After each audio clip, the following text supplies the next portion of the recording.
This is the Russini Report. With the Athletic senior NFL insider, Dianna Russini. Welcome to the Athletic Football Show. I'm Robert Mays. Joining me today for this edition of the Russini Report is the senior Athletic NFL insider, Dianna Russini. Dianna, how are you? I'm doing good. It's got a busy Tuesday. I feel like the last 48 hours, man, we are getting towards that part of the season where the news is flying around. So let's get to it, man. Aaron Rodgers just finished up his weekly appearance on the Pat McAfee Show and had a lot of things to say about the reporting that both you and Zach Rosenblatt have done around the Jets and Zach Wilson here over the last couple of days. As you listen to Rodgers and everything that he had to say about that report and about the situation unfolding with the Jets, what's your response? What are your thoughts, considering a lot of it was about the work that you've done over the last 48 hours? Yeah, so we were reported that the Jets were going to make a change at the quarterback position, and they hadn't made a decision just yet who they wanted to go with, but they were leaning towards going back to Zach Wilson. And they approached him last week about it to try to get a sense of how he felt about perhaps stepping back into the playing the quarterback spot after we know that he was benched. And the sense around the building was that he didn't want to do it, that injury was a concern for him going back out there, knowing what this offensive line has looked at. And then the other layer to this is just really how the Jets have treated Zach over the last few weeks in terms of making the change at quarterback, benching him, and eventually really just giving up on him at the end when initially he was really going to help them when we saw Aaron Rodgers get hurt. So,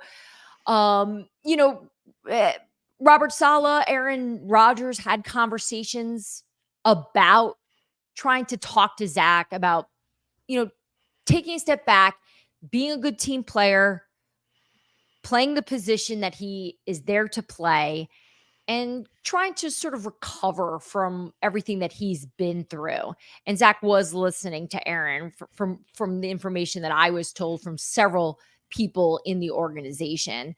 And Robert Saleh came out yesterday and said that Zach had come into his office 30 minutes before his press conference, which was about 2 hours after we had reported that Zach was reluctant to taking the job. And Saleh shared that Wilson wanted to play.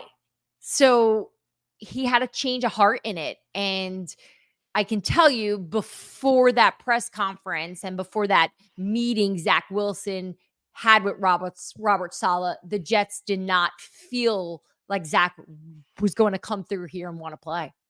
So it feels like a lot of people have taken Robert Saleh's comments yesterday as a denial of the reporting that you guys put out there over the last couple of days. And obviously Aaron Rodgers, it feels like a lot of his frustrations were more rooted in the leaks that are happening from the Jets side of the building and the fact that there was nobody's name on that report. But just want to make it clear, you stand by all the reporting that you guys have done over the last couple of days. Oh, yeah, we stand by our reporting. And Rodgers seems very frustrated with the Jets organization, having people in the building. And he said it's really just them being motivated by whatever it is that they're trying to get after. He seems to be more consumed with the idea that there's people in the building that want to hurt the team, which is something he doesn't want. And anytime I've had any conversation about the effect Aaron Rodgers has had on this building, one of the things that he's really, really passionate about and intense about when it comes to this team is making sure their business stays in-house. And this happens a lot when teams are losing. People start talking because panic sets in. People start worrying about their own jobs. They worry about the direction of the organization. They worry about their own performance on the field, how it's going to affect them. And that's what we've seen. So, when you go back to some of the comments Aaron Rodgers had to say about being disappointed this got out because he felt this was an assassination on the character of Zach Wilson, who really has shown so much growth this past year. I agree with Rodgers in that regard. But the truth is, Zach Wilson did not want to step back in there and had shared that with many people in the building. And Aaron Rodgers had multiple conversations with Wilson about changing his mind. So I understand why the Jets can't come out here and say that and can't say, yes, this is all true, because it makes Zach Wilson look bad. It makes Robert Saleh look bad. It makes Joe Douglas look bad. It makes the entire Jets organization look like an absolute disaster that it is.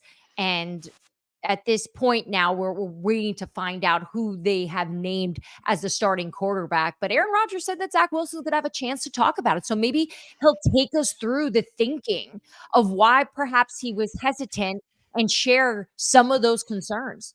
So in your opinion, this is about one, what is around him and the potential risk for injury within that offense, but also just how much he's been pulled around over the last couple of years and what the conversations have been like, what the dynamic looks like. So this is both on field and off field from your understanding as to why there was that initial reluctance for why he didn't want to step back into this role.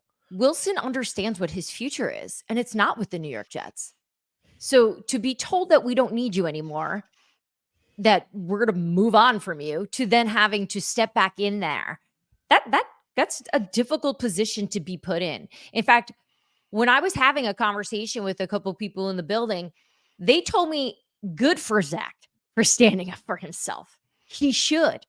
So there are lots of people there that believe and understand and support Zach's decision. While I know he's being criticized for perhaps not being a team player, I think you can see both sides to this. Any other context, any other information you think it's important for people to know before we move on here?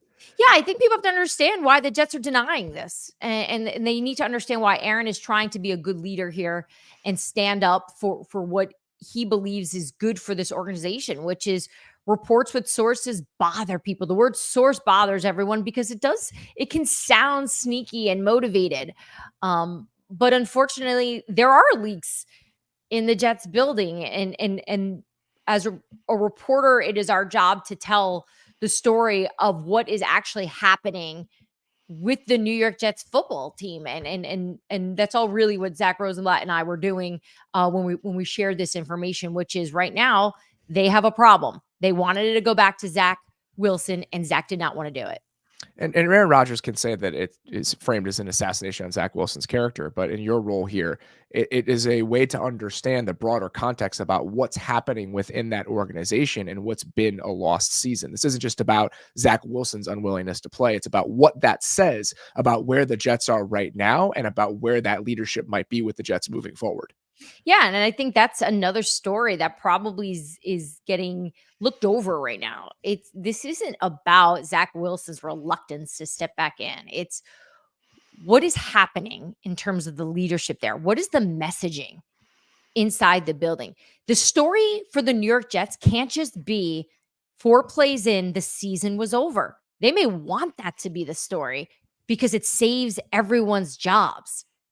But the reality is you have to figure out a way to win. You have to figure out a way to put out a product that looks like an NFL team. We've looked around the league. We see around the league right now. Teams have all dealt and been faced with challenges and adversity and injury. Look at the Cincinnati Bengals. We just watched them.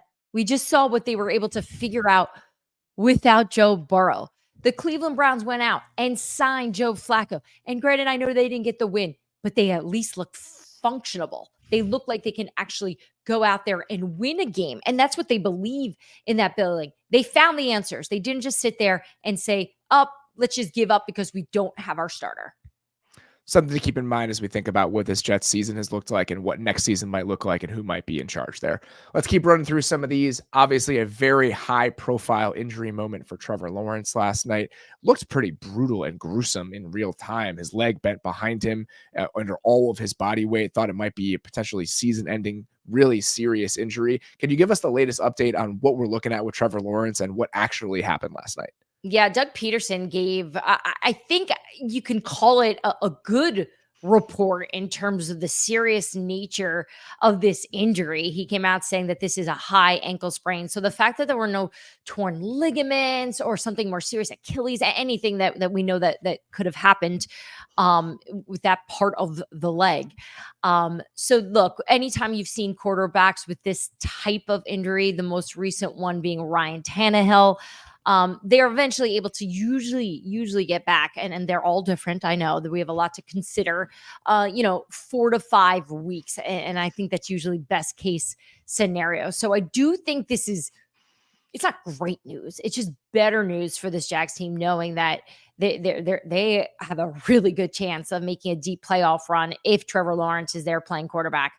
If they can hang on to the division and just get in, he'll Yep. be back for the playoffs, and hopefully he'll be back at, if not 100%, then something close to it. And considering what that looked like in real time, this is good news. And this is the second time in 2 years that he's had in real time what looked like a terrible lower body injury. And in the Lions game last season, he just came back in. This obviously is a little bit more serious than that, but twice in 2 years, it feels like this team really dodged a bullet with how bad it could be for a pretty bad looking hit on Trevor Lawrence. Yeah, I always love when it looks terrible and the result isn't as bad, because I'd much rather that, because I feel like we've seen a lot of the other side of it where it's like, didn't look that bad. And then it turned, like Joe Burrow is actually a great example. I didn't think that was going to be, of all the injuries this season, with probably the exception of Aaron Rodgers, actually, that's the one that when that news crossed, that stunned me. I did not, I guess, comprehend at the time when we saw him deal with that injury during the game that this was going to require surgery and he was going to be out for the year. Let's talk about another front office in transition and potential turmoil here, a team that already fired its head coach, and that's the Carolina Panthers. What's the latest on the thinking in the Panthers building, and what went into the decision to fire Frank Reich and just everything that's kind of hanging over David Tepper and the leadership there right now? Yes, Joe Person and I, our Panthers reporter at The Athletic, he and I are actually working on a story right now that's going to be coming out tomorrow. And we really just dive into the dysfunction over the last few weeks and last few months, really, since the hiring of Frank Reich. And, it's been well documented how frustrated ownership has been with this performance and how Bryce Young really hasn't made any improvements. And in some situations and in some parts of his game has taken a step back. And early November, Tepper made it very clear, the message in the building, and I know you and I discussed it as well, that he needed to see improvement. He wanted to see Bryce start looking more comfortable. He wanted his footwork to improve. He wanted the ball placement to get better. Everything that has to do with the offense that Frank Reich had explained to ownership at the beginning of the season of what their plans were. And it just didn't ever get better. It didn't come close to looking that way. Protection issues were obviously the main problem with the Carolina Panthers this entire season. And really the problem behind the scenes, though, has been a lot of this Hunger Game mentality, coaches going behind each other's backs, trying to do the blame game. And we mentioned this at the top of the show about when teams start losing, the culture starts changing, unfortunately, with a lot of organizations. And everyone goes into self-preservation mode, and they're doing whatever they can to protect their position groups. And in Carolina, based on a lot of the conversations that we had with people in that building out on the field, this was going on all season long. It became people that were trying to align themselves with ownership, with David Tepper, trying to let him know what was happening, and those that were trying to align themselves with the head coach, Frank Reich. And in the end, Frank lost here because he's the coach. He's not the owner of this team. And it just seems like the development of Bryce Young, David, and the perspective of David Tepper was, we are ruining him and we need to fix this. How does that get fixed? Where are they looking for potential solutions here as we get toward the end of the season and names are going to come up? Because this feels like it goes beyond one head coach hiring one decision. This is about the culture in the building, it's the way they operate. So what are the next steps moving forward here for the Panthers to step out of this morass and typically to a place where they look like a much more functioning NFL organization? We've been reporting that one of the priorities in their head coaching search here is an offensive minded coach that can work with Bryce Young. Makes sense, right? You mortgage your future to get and move up for this player. You're going to do everything you can to supply him with as much support and guidance from an offensive minded head coach. And we know Ben Johnson was a coach that they really were trying to reel in last year. And from what I was told, based on some conversations as of yesterday, they're going to continue to go in that direction to try to convince him to take this job, because last year he decided he didn't want to be a head coach. He wasn't ready and he wanted more experience. And now here we are. He's ready, from what I was told. He wants a head coaching job in this upcoming cycle. But the other characteristic that is being spoken about in the building about what they want next is leadership. right? Going back to what you're talking about of this mess that has been created. And again, a lot of it because of losing, and some of it was, Frank's style is not one where he's going to bang on the table and have these really high demands. His temperament is one that is just very in the middle. He does a really good job of actually staying unemotional. And I'm not criticizing any of his leadership ability, because anytime I've spoken to anyone that's been in part of Frank Reich's teams, I've always spoke really highly of him.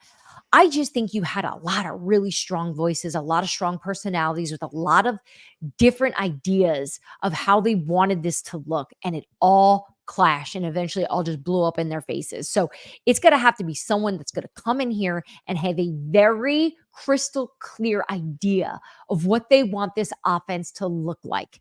Then that doesn't mean they're not going to collaborate. They just have to have a clear idea of what they want the identity of this team to be. Yeah, it always seemed a little bit muddled, from the coaching staff and the way that they assembled it to whose voices were the loudest and how it was designed. It never felt like they all got on the same page. And that's why it's really important to have somebody at the front of the organization, at the front of the offensive coaching staff, that sets the vision for what this thing is going to look like. And it just never felt like the Panthers landed there. One of the biggest problems, the biggest downsides to this entire awful season for Carolina is typically at the end of the road, when you have one of these years, you have a top 5 pick that eases the pain a little bit.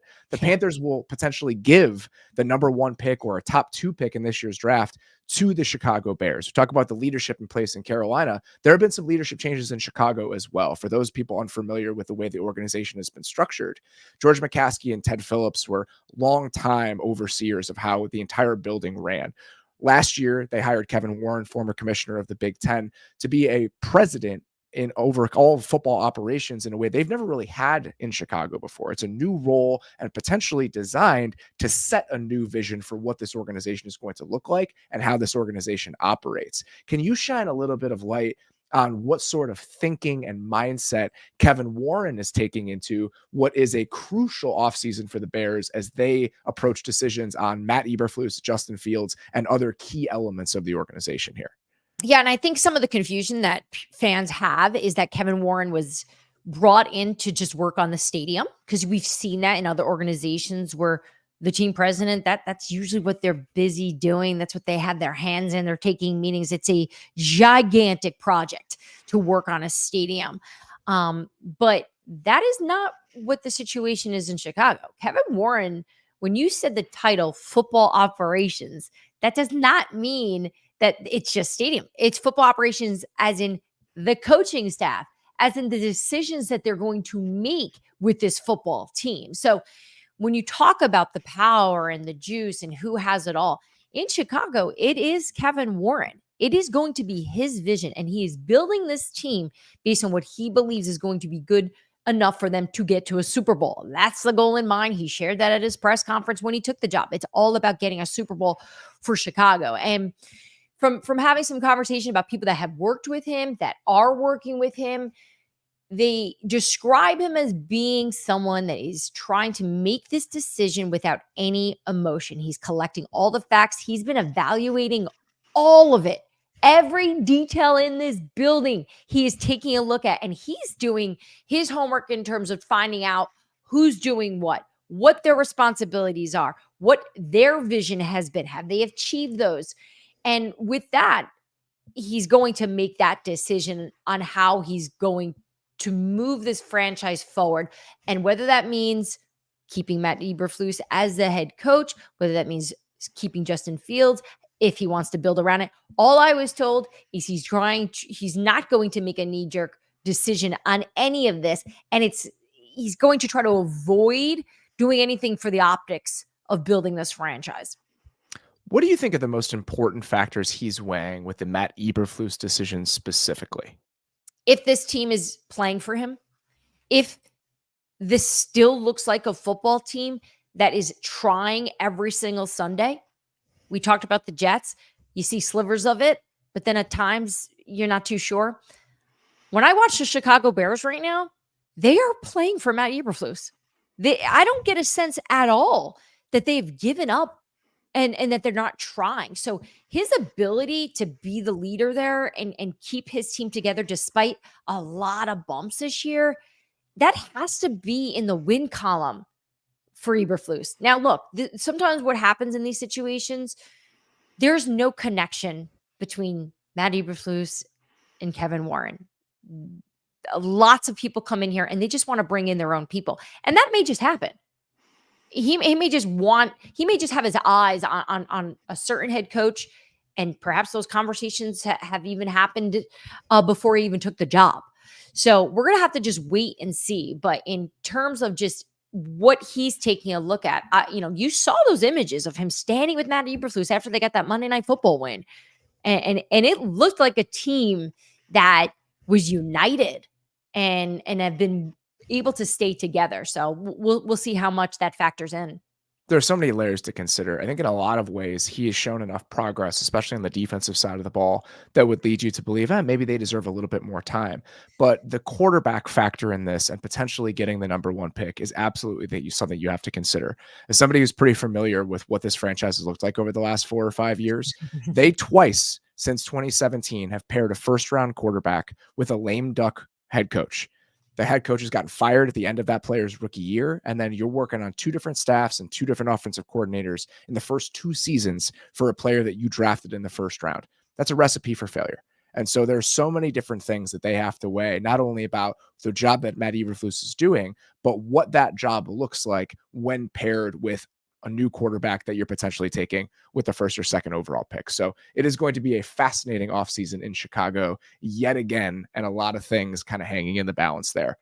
Last thing we want to hit, just a quick update here on the league's standing and opinion of what the Tush Push, brotherly shove, however you want to call, whatever you want to call it, the standing it has in the league moving forward, and kind of how the league office is seeing this play and its viability in the league. What can you tell us about where things currently are in that regard?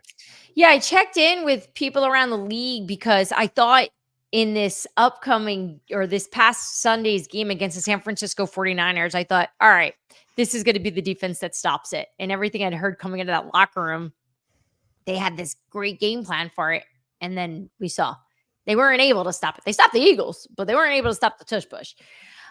So with that in mind, all year long, I feel like this is one of the biggest topics in terms of the play on the field. And last season, it was discussed. The competition committee had conversations about it. From what I was told, it was pretty split in that group about the future of it, whether or not they want to ban it or not. There's a lot of people with perspective on this of we're not going to ban something just because they're good at it. Yet the other side to it is the optics of it. They don't like the way it looks. So the competition committee will have this conversation again, but over the weekend, I reported that Roger Goodell, the NFL commissioner, does not like it at all. He would like to see this play banned permanently. And the reason why that's an important part to this is he has such a big influence on so many people making or that have a vote in this and that are going to be parts of this conversation. So just to remind those, in terms of the process here, the competition committee here will have a couple conversations about all different things in the league, and they will essentially vote on what they want the owners to then vote on. So let's just say they decide, okay, we believe that the Tush Push should be banned. The committee, which, by the way, on the competition committee, it's important to note there is no Eagles representation, but you have representation from the 3 other teams in their division. All right. So you have Stephen Jones, you have Ron Rivera, and who am I missing there? Oh, John Mara. You have John Mara from the Giants, right? So you don't have any Eagles reps in there. So then let's just say they want to ban it. Then it goes to ownership, and then ownership will then vote, and they need 24 votes in order for that to then be banned permanently. So in terms of this year, I think this is going to get through. This is going to go all the way to ownership. And if Roger has his way, he will have some influence, I believe, to get some of these owners to vote against it. It's fascinating that it's not about the effectiveness. It's about the way the play actually looks when it's performed. It's not all that surprising when you consider it's not about safety. Because here's the thing. it's often about safety, which it should be, right? That's the way they should be looking at a lot of these roles and these plays. But this is about the optics. They think it looks like a big old car wreck with all these bodies being thrown all over. They don't want it in the game for those that are against it. So we'll see if they'll be able to get their way. Just see how much influence Roger Goodell can wield in a moment like this. Dianna Russini, thank you very much. Always great to spend the time. Really appreciate it. Thanks, Robert.